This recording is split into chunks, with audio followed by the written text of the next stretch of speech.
everyone. Good morning.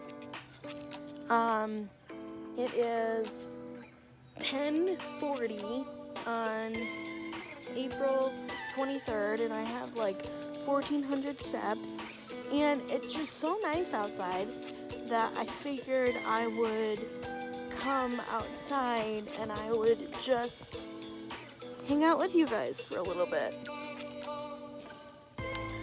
I have Birkenstocks on, I have gray leggings, a black t-shirt, and a cardigan thing. But I just figured that 2 out of the 3 dogs are outside with me, and I have been reading my audiobooks this morning, and I've been pedaling, and so I figured I would just come outside. I finished 16 ounces of tea, and then I'm getting ready to finish 16.9 ounces of water. So, making sure to stay really hydrated today, because I'm going to get myofascial cranial release today on my head. It's my head and my neck. It's very, very similar to Reiki, I want to say, but it's not the same thing. But I'm going to get that today. And I just wanted to be like outside, because I like driving outside, and I did this a lot in the fall time before winter happened and like ruined everything and whatever. So yeah, I might make this just its own vlog for the week. I don't know. I hope. Because I also want to film a grooming video of Hope, because I've changed up the grooming situation. And yeah, but I just want to talk about something like real quick. In my video the other day, I mentioned like how to stay positive and like how to grow from a relationship or friendship that's toxic, which is what I'm learning to do right now, because 6 months ago I broke off friendships with 2 people that I thought that were gonna be in my wedding party, and I thought that I would see a future with these women, and now I don't speak to them anymore. And it's very hard because my mom doesn't really use social media like I do, so she didn't unfriend the people who I am no longer friends with. Come on, Hope. And she had seen a status posted by one of the former friends of mine, and it really kind of triggered me, because I have chosen to keep up the photos of the friend and I, and the videos, mostly because the videos, they did really well.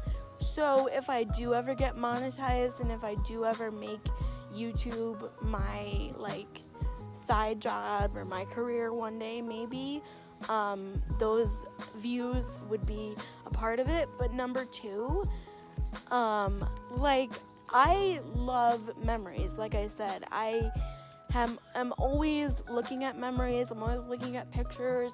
I've made countless videos with Nani for YouTube, and then some videos I've made are unlisted because I don't want the world to see her declining, but I want to keep memories, just so I don't forget. And I think part of that comes from me always being like with a therapist, like a physical therapist, and they're like, how are you doing? And like when when I was younger, we didn't really have cell phones. I didn't get my first cell phone until I was 13 years old, and back then it was the Nokia brick or something, and it was my dad's phone, and I never used it. Like, I barely ever used it. And then I got my first like texting phone when I was in middle school, like 7th grade. And my friend Jenna Berkowitz used to let me in on the bus. We got special permission from the principal where Jenna and I would come home from school. This is not the toxic friend, by the way. This is just a childhood friend. Where Jenna and I would come home from school together. She would let me in the house because I didn't have the dexterity to push myself up the ramp and into the house like I do now and let myself in. Like I do almost 10 years later. So that's a win. And we would have lunch or a snack together, and then most likely lunch, because in school I didn't really eat that much because I was anxious all the time. Like, school was a huge stressor for me, and nobody really knew how to help me cope with it. I think that I was like, not that like, that I wasn't disabled enough to be like with a certain group of kids, but at the same time I was not able-bodied enough to be with the like cheerleaders and the, you know, all the sports people, and like they didn't really have inclusivity when I was in school. They had it for like the children with Down syndrome and the children who were more developmentally delayed than I was. I mean, I did adaptive PE in high school, and middle school and like elementary school, and I was in special education, but I was always, Hope, quiet. No. Quiet. No. You quiet. Mad at you too. Quiet. No.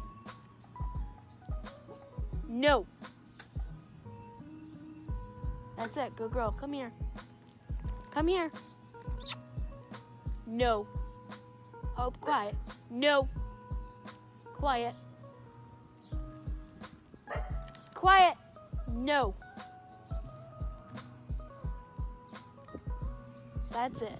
Quiet. Yes. Good girl. So I was in special education, but I was also in mainstream classes, which is like basically the word for the average Joe classes. But except for math. Math was really difficult for me, so I was in a special math. Or if I was in regular math, I had help. So I think that's a huge deal for someone. And I think that the reason why I like memories so much is because I was constantly with a therapist, a physical therapist, and they were like, well, they evaluate you every 3 months, and coming back to therapy, I'm going to have to be evaluated again because we made new skills now. We made new goals. For the year and a half that I took off, we made a new goal, you know? And so I think that my love of like memories and looking back at things comes from being like with my therapist, like, hey, I'm gonna go in the backyard now and just sit in the grass and just drink my water. Being like, hey, like, hold on. Like, hey, you know, you couldn't do this 3 months ago, but now you could do whatever, you know what I mean? And so I think when pictures and videos of YouTube vlogs pop up, or I get new comments on those videos, it kind of like reminds me of a time that wasn't good in my life, but at the same time, it was a good time because I don't regret the things that I did because I enjoyed it at the time. And I think that's what people need to realize, is that when you go through I'm going to say a breakup of a friend, because these people were friends of mine for years. Even though it might have been toxic and not very good at the end, they were friends of mine. They knew my family. They knew my grandmother was sick, or if they were paying attention, they did. They knew everything there was to know, because that's the thing, like, my friends now, Cassidy will tell you, and other friends, like, I don't hide anything anymore, because I've learned, being in mental health therapy now, that you can't hide those things because they will just build up and build up and build up, and it's just not good. And like Nani being in hospice is really hard for me to take, so a lot of what we talk about is accepting grief and accepting the grief that I'm going to, yay, run Sally, accepting the grief that I'm going to have to grieve her 2 times, grieve the woman now who I knew, who doesn't go to church with me anymore, or who doesn't, gotta watch out for the dog poop, or who doesn't, do those type of things with me anymore, but the women who I knew, who taught me everything that I need to know, like how to love someone, how to care for someone, how to help someone in their time of need. You know what I mean? And even though watching somebody pass away with vascular dementia is one of the hardest things that I would ever go through, I'm learning invaluable lessons right now. I'm learning how to help people. I'm learning that you have to love someone unconditionally even when they can't speak to you anymore. I'm learning, like, Nani, sign language and body language because she can't speak the way that you and I speak anymore. And I think that's what these people fail to recognize, that I'm the type of person that wears my heart on my sleeve. And if you called me at 3 o'clock in the morning and you needed to come over, or you needed, your dog to be let out at 6 a.m. because you were up all night at the hospital, or, something like that, like, I'm your person. And, like, if you were doing a fundraiser, like my friend Ryan, who I went to high school with, has cystic fibrosis, and even though I can't attend the cystic fibrosis walk because it's not at a place that's wheelchair friendly, I'm buying a team shirt for him because he was my friend and he is my friend, and we keep in contact through Facebook, and he was in some of my classes, and we share that kind of bond, I guess. I mean, I'm the type of person that would be everyone's friend, but would they reciprocate that to me? I don't think so. Like, back in middle school, I would text message people and they either wouldn't respond, or I would get the messages that say, oh, you're texting too much, like, stop being annoying. And it's a really hard balance for me because I am disabled, so I do need to spend my time going to doctors, going to weekly therapy appointments, both mentally and physically, and I don't think there's any shame in that. And I think the stigma around counseling is disgusting. because again, being disabled is hard to cope with, and even being non-disabled is hard to cope with. The world is a scary place, man. Like, our grandparents are growing up, our parents are getting older, like everyone is getting older, and it's really, really challenging. But I think that we need to, like, I feel like I'm the type of person who would openly talk about these things. I mean, I'm talking to you people right now on the internet. Like, I don't know who's gonna watch this or who's gonna stumble upon it, but I think that vlogging my life is important, and this is what I'm going through right now. But I think that it's important to talk about your feelings, and I feel like a lot of people don't talk about their feelings, so there's this feeling of feeling alone when you shouldn't, because even though Susie Smith may look like she has it all together on Instagram and on YouTube and on Facebook, like, she doesn't, and she's only putting up what she wants you to see. And even now, I'm probably gonna edit this video a little bit to edit out the ums and the ahs and put music to it and whatever. But for me, what you see is what you get, basically.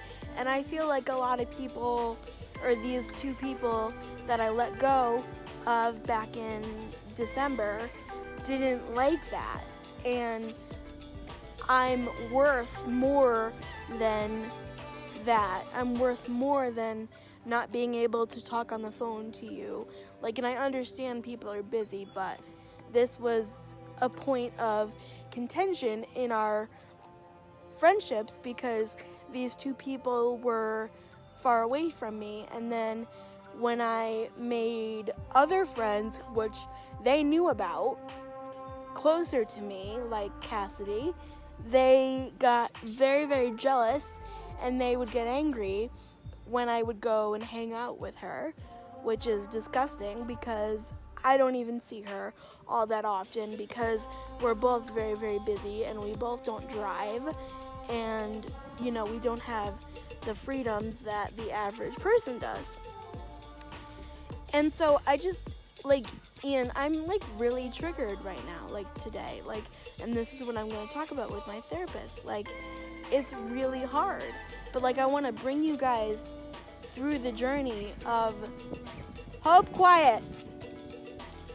I want to bring you guys through the journey of trying to rebuild my self-esteem and my self-confidence and my self-love after being put through 7 years of a toxic relationship. And all 7 years weren't toxic. There was good times. You can see memories on my channel. And I'll probably link some down below when I go travel this summer. But when I travel, will I be meeting up with anyone? Absolutely not. I have wonderful friends here in Connecticut that I can hang out with anytime. And yeah. But basically, that's my rant, and I'm sitting in my backyard, and that's all I wanted to say. So, thank you for watching, and I'll see you next time. Bye-bye, guys. And remember to be a beacon of hope for someone, and always strive to be that person that they can text at 3 o'clock in the morning. Because that's what I do, and I think that's what Jesus wants us to do, too. Thank you, guys. Bye.